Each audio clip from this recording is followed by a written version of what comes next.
અમને કેટલી દુર્લભ પ્રાપ્તિ થઈ છે. આપે જ અમને સમજાવ્યું છે. અનંત કલ્પ વીત્યા. એક કલ્પ એટલે 8 અબજ 64 કરોડ વર્ષ. હવે એવા અનંત કલ્પ વીત્યા, બધા જે ભગવાનના દર્શન થયા નથી. તો આવા ભગવાન, આટલા દુર્લભ ભગવાન છે. ગમેલા સાધન કરો, ગમે એટલું કરો, આખા બ્રહ્માંડમાં જેટલા સાધનો છે બધા કરી છૂટો, પણ ભગવાન આવે જ નહીં, ભેટો થાય જ નહીં. પણ મળ્યા છે, મહારાજ મળ્યા છે અને આયા છે અને આપણા જેવા થયા છે. આપણા જેવા થઈને આપણને સુખ આપે. ઓહો, ખરેખર સ્વામી, અમારા કેટલા મોટા ભાગ્ય! કોઈ સાધનથી જે ભગવાન અને સંત મળે નહીં, ઝાંખી પણ ન થાય, એ ભગવાન અને એ સંતના સાક્ષાત દર્શનનો મને લાભ મળી ગયો. આ અશક્ય વાત શક્ય થઈ ગઈ. કોઈ દિવસ બને નહીં. નિષ્કાળ સ્વામી કહ્યું, ક્યાં કીડીને ક્યાં હાથી, કીડીને હાથીને મેળાપ ક્યાંથી થાય? આ જીવને બ્રહ્મને સાથે મેળાપ ક્યાંથી થાય? સાચી વાત છે સ્વામી, ક્યાંથી મેળાપ થાય? અને છતાં પણ મેળાપ થઈ ગયો. પરબ્રહ્મ પુરુષોત્તમ નારાયણ સર્વોપરી ભગવાન એવા શ્રીજી મહારાજ અને તેમના અખંડ ધારક એવા અક્ષર બ્રહ્મ સત્પુરુષની પ્રત્યક્ષ પ્રાપ્તિ, તેમના સાક્ષાત દર્શન, આપની આ અકારણ કરુણા વર્ષાથી અમે કાયમ કૃતાર્થ થયા છીએ, ધન્ય થયા છીએ. धन्योऽस्मि पूर्णकामोऽस्मि निष्पापो निर्भयः सुखी अक्षरगुरुयोगेन स्वामिनारायणाश्रयात्.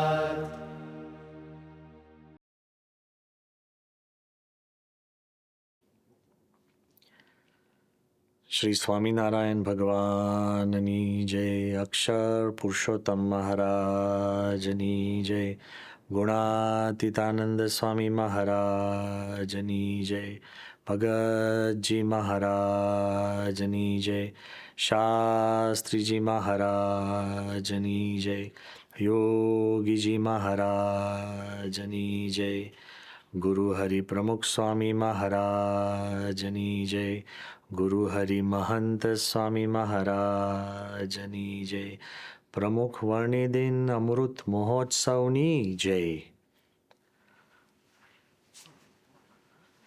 આજે આપણી ઘર સભાની અંદર એક વિશિષ્ટ પ્રમુખ સ્વામી મહારાજની આપણે સ્મૃતિ કરીએ. જ્યારે પ્રમુખ સ્વામી મહારાજ એમના છેલ્લા વર્ષોની અંદર સારંગપુરમાં બાપા આરામ કરી રહ્યા હતા અને સ્વામીની તબિયત પણ એવી સારી નહોતી, પણ રિલેટિવલી કોઈ પણ વૃદ્ધ વ્યક્તિ હોય અને એનું જેવું સ્વાસ્થ્ય હોય એવું સ્વાસ્થ્ય હતું.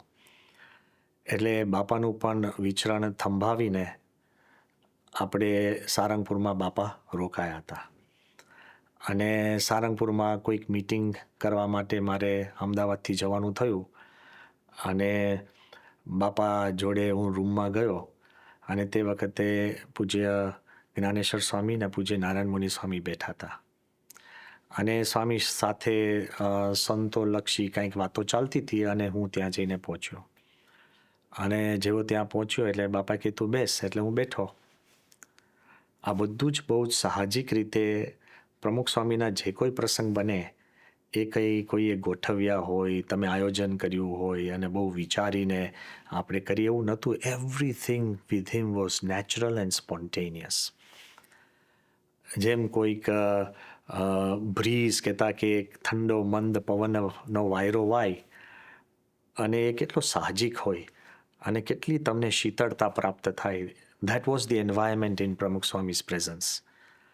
એટલે સ્વામીએ મને કીધું તું બેસ, એટલે હું બેઠો.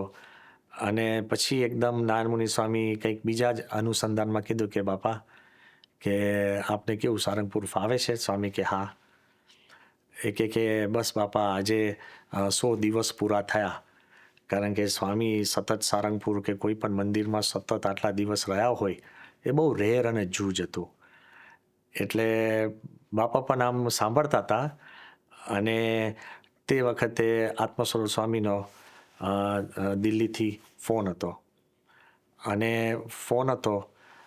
અને આત્મસ્વરૂપ સ્વામીએ પછી વાત કરી સ્વામીને કે બાપા, બસ આપ ત્યાં સારંગપુર છો અને સારંગપુરમાં હવે અમે બધા જ હરિભક્તોને ત્યાં વારાફરતી દર્શન કરવા લાવશું અને બધાને ત્યાં દર્શન કરીને ખૂબ સુખ આવે છે અને આનંદ આવે છે.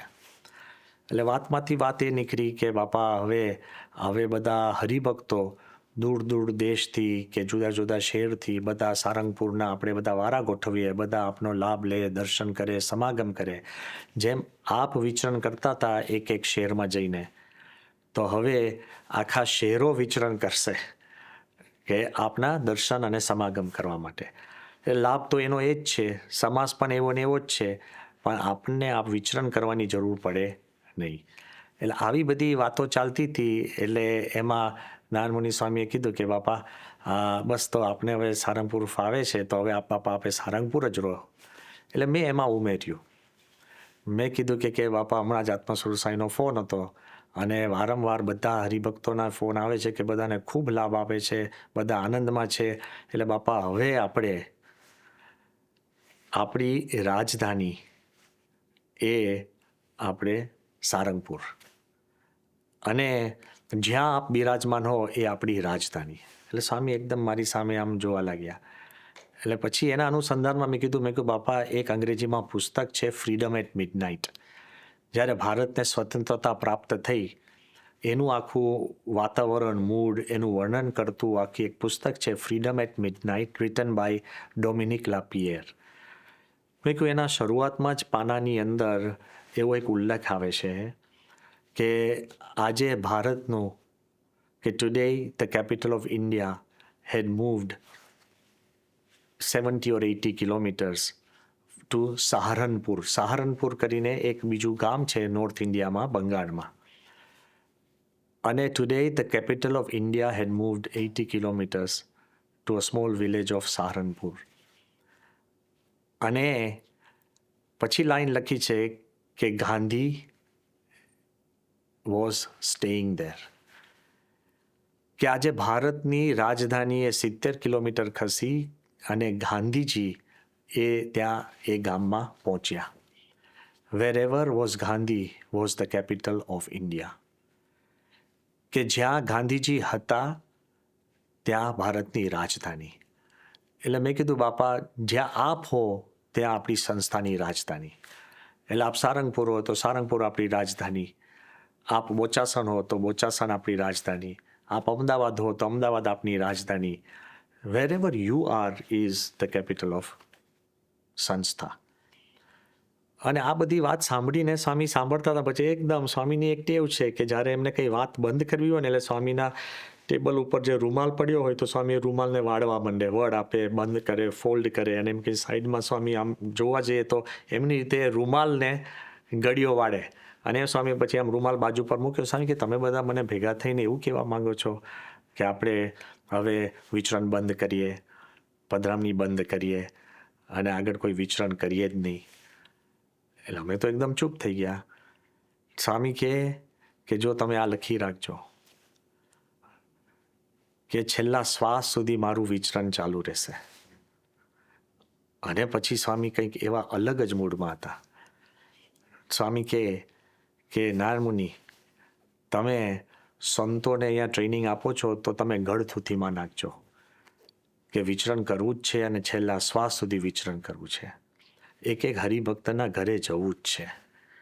સ્વામી કે મેં શાસ્ત્રીજી મહારાજને જોયા છે કે પગમાં વાહ હોય, શરીર દુખતું હોય, શરીરમાં તાવ હોય, તો એ ધગધગતા શરીરે પગ દુખતા હોય, વાહ હોય, તો પણ ગાડામાં ગાડલા નાખી અને હરિભક્તોને ઘરે પધરામણી કરતા સ્વામી કે મેં જોયા છે શાસ્ત્રીજી મહારાજને.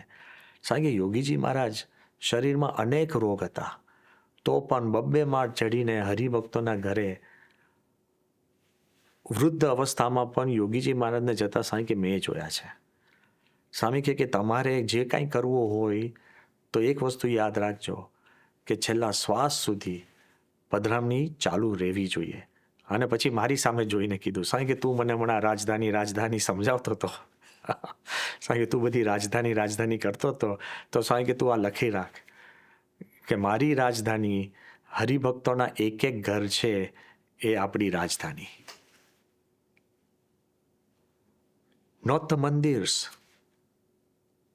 not the cities, not the towns, not the villages, but every home of હરિભક્ત એ પ્રમુખ સ્વામીની રાજધાની. કેમ? કે આપના હૃદયની અંદર એવી ભક્તિ છે, ભાવ છે. અત્યારે આપણે ઘરમાં ઘર સભા કરીએ છીએ તો વિચાર તો કરો, પ્રમુખ સ્વામી મહારાજે આપનું ઘર એ એમની રાજધાની. રાજધાનીનો અર્થ શું કે ત્યાં આવીને સત્પુરુષ બિરાજમાન થાય. એ આપનું ઘર એ પોતાનું ઘર માને છે, પોતાની રાજધાની માને છે, કારણ કે તમે એવો ભક્તિનો માહોલ ઊભો કર્યો છે. આપના ઘર મંદિરની અંદર ઠાકોરજી હોય, આરતી થતી હોય, થાળ થતા હોય, અષ્ટક થતા હોય, એની સામે બેસીને આપણે ઘર સભા કરતા હોય, એ પ્રમુખ સ્વામીની રાજધાની. Make your home the capital of Pramukh Swami Maharaj. What do I mean by that? કેપિટલની પણ એક ગરિમા હોય. ઘર આપણું સ્વચ્છ હોવું જોઈએ, ઓર્ડરલી હોવું જોઈએ. નાનું કે મોટું એ ઇમ્પોર્ટન્ટ નથી, બંગલો કે ફ્લેટ એ ઇમ્પોર્ટન્ટ નથી, પણ the purity of your home, the devotion in your home, એના આધારે રાજધાની બને છે. જે ઘરની અંદર ભજન ભક્તિ અને શાંતિ, જે ઘરની અંદર સંપ હોય, સુરતભાવ હોય અને એકતા હોય, જે ઘરની અંદર નિયમિત આપણા શાસ્ત્રોનું પઠન થતું હોય, જે ઘરની અંદર કંકાસ અને ક્લેશ ના હોય, એ પ્રમુખ સ્વામીની રાજધાની. The challenge in your own home, આપણા ઘરની અંદર આપણે આવું વાતાવરણ ઊભું કરવું છે. Let's make it fit to be the રાજધાની of પ્રમુખ સ્વામી. હરિભક્તના એક ઘર એ પ્રમુખ સ્વામીની રાજધાની. અને સંતો વર્ષે 2 વર્ષે આપણા ઘરે પધરામણી કરવા આવે જ છે, પણ પ્રમુખ સ્વામી મહારાજ ત્યાં બિરાજમાન છે એવું માનીને આપણે જો આપણું ઘરનું સંચાલન કરીએ તો ઘરના તમામ પ્રકારના જે આપણા નિર્ણયો હોય, ઘરમાં તમામ પ્રકારની જે ચર્ચા અને તમામ પ્રકારની જે આપણા સંકલ્પો આપણે કરીએ, એ બધા શુદ્ધ, પવિત્ર અને અખંડ સિદ્ધ થાય એવી તાકાત છે. Where પ્રમુખ સ્વામી is, there is victory, there is glory and there is success. જ્યાં સ્વામી બિરાજમાન થાય ત્યાં જ જય છે, ત્યાં જ સમૃદ્ધિ છે અને ત્યાં જ સફળતા છે. તો લેટ્સ મેક આવર હોમ્સ ધ રાજધાની ઓફ પ્રમુખ સ્વામી મહારાજ. એમાં સત્સંગ, ભજન, ભક્તિ અને આપણે વિશેષ સત્સંગ અને સેવા કરી શકીએ, એ જ આજના દિવસે પ્રાર્થના.